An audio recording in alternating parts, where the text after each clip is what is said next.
என்னை பொறுத்தவரையிலும் புரட்சித் தலைவருடைய கனவு, புரட்சித் தலைவர் அம்மாவுடைய கனவை மீண்டும் 100 ஆண்டு காலம் ஆட்சி கட்டிலே அமர வேண்டும் என்ற நோக்கத்தோடு தான் அன்றைக்கு நான் மனம் திறந்து பேசினேன். இந்த கருத்தை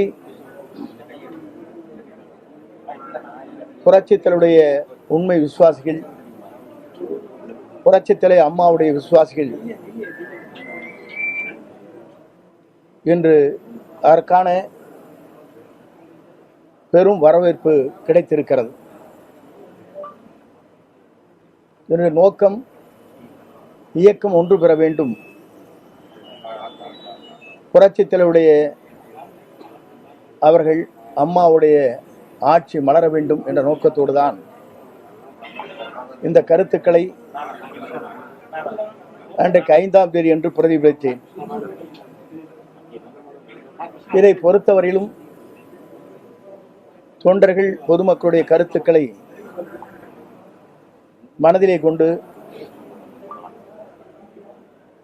புரிய வேண்டியவர்கள் புரிந்து கொள்ள வேண்டும் என்ற வேண்டுகோளை நான் வைக்க கடமைப்பட்டிருக்கிறேன்.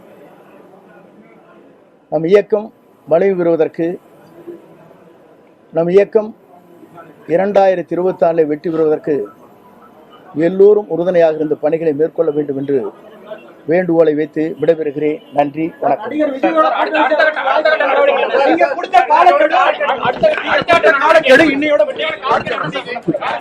நீங்க உள்துறை அமைச்சர் சந்தித்த பிறகு என்ன பண்ண போறீங்க?